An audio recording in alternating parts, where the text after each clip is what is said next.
In 1933, Joseph Goebbels became the Minister of Propaganda for the National Socialist Party of Germany, a job title that doesn't exist anymore, thankfully. Goebbels was obviously not a good person or someone with agreeable politics, to say the least. His role was to make some of the most unpalatable ideas palatable, and he understood the power of audio as a tool to make that happen. See, back then, the now common radio was a luxury item, something only solidly middle-class households could afford. So Goebbels worked to facilitate the creation of a mass-produced, affordable radio called the Volksempfänger, which translates to the people's radio. Thousands of these radios flew off the shelves, meaning that Goebbels had done his job, and it gave the party the ability to pipe their propaganda directly into hundreds of thousands of working-class homes. So, the People's Radio was there to broadcast the propaganda. But how would it be captured? That's where Telefunken comes into play. If you spend time in recording studios, you've probably heard of Neumann microphones, or maybe even used one. And if so, you may have heard the whispers of an engineer telling the tale of the Hitler mic. It's common audio lore that the dictator was involved in the creation of many Neumann mics, from the U-47 to the CMV-3, back when the company was called Telefunken. In fact, you may even find them referred to as the Hitler mic. The story I was told was that he specifically worked with Telefunken to create a microphone, the U-47, that picked up a smooth and thick sound to make sure his speeches sounded powerful and compelling in the new popular audio format. Now, this was signal boosted to a ridiculous level by Kanye West in a now notorious interview with Alex Jones, where West claims that the dictator invented the microphone that Ye uses in the studio, as well as the concept of the highway. However, this isn't entirely true. While Telefunken mics were the preferred mic of the party, this was more so because they were the premier mic manufacturer at this time in history. There is no evidence that their microphone design was influenced by any politician, which makes sense because a good mic is really just a good mic, no matter who is speaking into it. Germany, however, has always been on the forefront of microphone design, and Emil Berliner, a German inventor, is credited with creating the first carbon microphone, which was the first mic to properly capture the human voice as a part of Alexander Graham Bell's quest to create the telephone. So no, the microphone was not invented by Hitler. Sorry, Ye. But that is just one of many studio myths that we're going to be debunking today, some of which are controversial, historical, or even downright disgusting.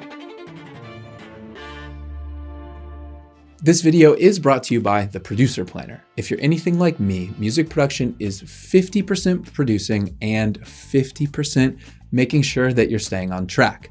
And that's why I put together this one-of-a-kind planner specifically for music producers, so you can make sure you finish the day with a cleared queue of mixes and revisions without forgetting any important tasks. The holidays are coming up, so make sure you grab one for yourself and a few as stocking stuffers for your producer friends who need the assist. Now, if you've ever sung into a Neumann mic or any mic in a studio, you may have noticed that the windows between the control room, the vocal booth, and the live room are sloped downward. Now, in typical studio construction, you will see that the windows have two layers of glass, which start off far apart at the top, but then at the bottom, they're closer together. And you may assume that this is for acoustic purposes, which I've heard repeated many times. And while it's not a bad guess, that's not the only or the main reason. Now, acoustics are complicated and oftentimes kind of counterintuitive. So at first glance, a slanted window seems like a way to get rid of parallel surfaces in a room, eliminating the chance of reflections bouncing around the room, creating a subpar acoustic environment. But in practice, having a slightly slanted window isn't really going to eliminate reflections, but it will change the angle of the reflections slightly, which may or may not have a positive effect on acoustics. But even so, it would be minimal. Now, the BBC did a great study on this that I'll link in the description, but realistically, the angle of your windows is a marginal factor, in my opinion. The real reason that the glass is slanted has little to do with acoustics at all. And in fact, you might feel a bit silly when you realize that it's not about cutting audio reflections, but visual ones. Slanted windows reduce the impact of glare and light reflections in the space, making it easier to see through windows to communicate with the folks you're working alongside. You see, windows in general create some unique acoustic challenges. They aren't nearly as soundproof as walls, meaning sometimes you'll need multiple layers of glass. And they stop you from having the ability to put diffusion or absorption in that area instead. They also need to be installed in a manner that decouples them from the walls as much as possible so they don't shake when loud sound is played. Basically, if it were all about acoustics, studios wouldn't have windows at all. But if we're gonna compromise and have them, then a slanted window that cuts down on visual glare just makes sense. The potential audio improvements are just a side effect of the actual visual reason. Speaking of vocal booths, there's one myth about something that went down in a vocal booth, no pun intended, that I thought wasn't true. So another piece of studio lore passed down through the ages is that Axl Rose of Guns N' Roses fame wanted to add some sultry sound effects to a song. And his solution wasn't to mimic it in the booth, but to act it out in real life. The story I heard is that he had a female fan join him in the studio for some down and dirty Foley recording. But when I looked it up, it turned out not only to be true, but that Rose's duet partner was his drummer's girlfriend. Engineer Steve Thompson recounts the story, saying, "That was a very interesting part of the session. We're doing Rocket Queen, and Axl comes up to me and says, 'Steve, I need some sex noises on this.' Okay, no problem. I think I had tapes of 70s porno movies that I would splice together to get the audio, and I'd give him the sex noises he needs." He goes, "No, I need real sex noises." And I forgot her name. She was at the studio, Adler's girlfriend. And Axl says, "Okay, let's mic it up. I'm gonna her in the studio and just record the moans." Now, apparently Vic Deglio, the studio assistant, had to go into the booth to reposition the mics after the pair knocked them over mid-take. So assistants, please never complain about having to make coffee runs again, because it could be much weirder. Another classic rock myth is that of backmasking, a technique where artists would record something with the intention of being listened to backwards. Aleister Crowley, renowned occultist and tertiary figure in rock history, would listen to records backwards as a form of training to think backwards.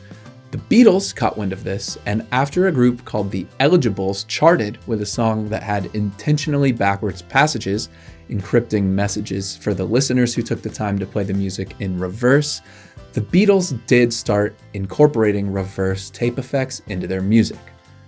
But the myth here is that the Beatles then started inserting secret messages into their music only to be discovered by hardcore fans. There's a popular theory that Paul McCartney died in a car crash after a particularly late and contentious studio session, and that he was replaced by a lookalike named William Campbell. Now, this fake Paul, or Fall as his bandmates began to call him, was recruited by MI6 to avoid public outcry and potential self-harm by fans due to this massive tragedy. However, as the story goes, the band felt bad about misleading their fans, so they put backwards messages into their songs to tip them off. But I'll let you be the judge of it.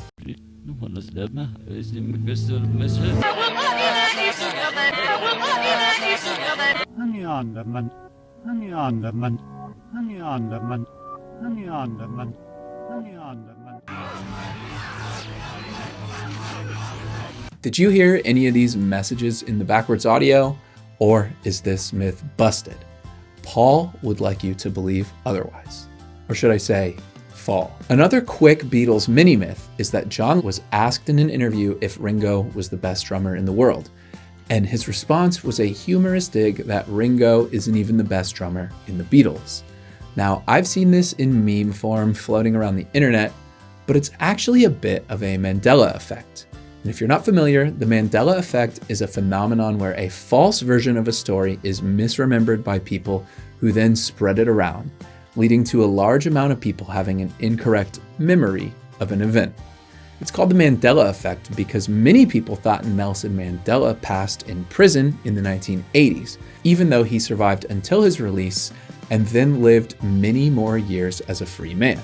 When he finally did meet his end in 2016, many people were shocked to learn that he was still alive in the first place, and the Mandela effect was born. So this quote, it was never actually said by Lennon. It was really a line from a 1981 BBC radio comedy show, and over time, the quote got misattributed to the Beatles singer. And when looking into this myth, I did find this wholesome postcard written by Fall where he says that Ringo is the best drummer in the world, and it was written a day after their famous rooftop concert. So if you're looking for a wholesome moment in this video, there you go. Another Mandela effect born in the recording studio is that the Ohio Players song Love Roller Coaster has the sound of a murder taking place in the studio. There's a loud scream in the breakdown of the song, and somewhere along the way, a radio DJ quipped that the scream was someone being killed while the tape was rolling.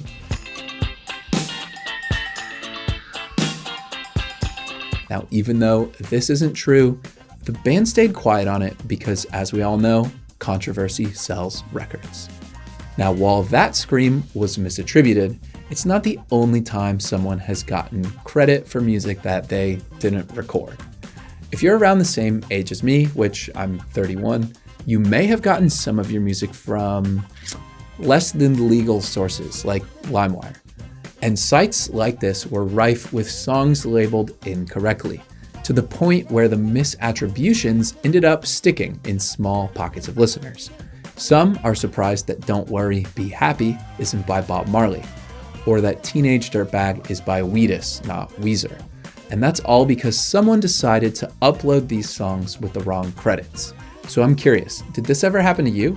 Have you ever heard a song and then realized it was by a completely different artist than you thought since you downloaded it decades ago on LimeWire? Let me know in the comments because I'm sure it's happened to more people than just me. Now, one famous myth that gets repeated by engineers and producers has to do with the famous Glyn Johns. Now, Johns is known for his work with bands like Led Zeppelin, the Rolling Stones, really, you name it, he's done it. And he's even got a drum recording method named after him, the Glyn Johns method. Now, this is a way to mic up a full drum kit just using 3 or 4 mics, using a somewhat unique spacing to get the entire sound of the drum kit without a lot of close mics. Now, over the years, this mic technique has evolved into an entire science. You'll see engineers using tape measures to get the mic placement just right, having the overheads equally distant from the snare, in the exact spot to get the best tones. And much has been said about the genius of this technique, to the point where it's become lauded as one of the best ways to record drums if you really want to master audio engineering. But the truth is, Johns didn't invent this technique as a way to create the greatest drum sound of all time. Instead, it was more a matter of convenience. Basically, Bonham was so good, you didn't need to spend all day dialing in drum sounds. He just had it. This is a classic case of something becoming sought after as a technique because of the success of the records it was applied on just as much as the merit of the technique itself. Obviously, this is a totally valid way to record drums, but it's become a bit of a studio urban legend that gets elevated due to its attachment to the iconic records it appeared on. Now, if you do decide to use the Glyn Johns method, which I think you should, keep the tape measure in the toolbox. Do you ever measure the distances of the microphones? No, it's bullshit. It's too If you enjoyed this video, feel free to send it to a friend that may like it too, as that is a great way to help the channel. And check out this video next where I explore why so many studios have lava lamps.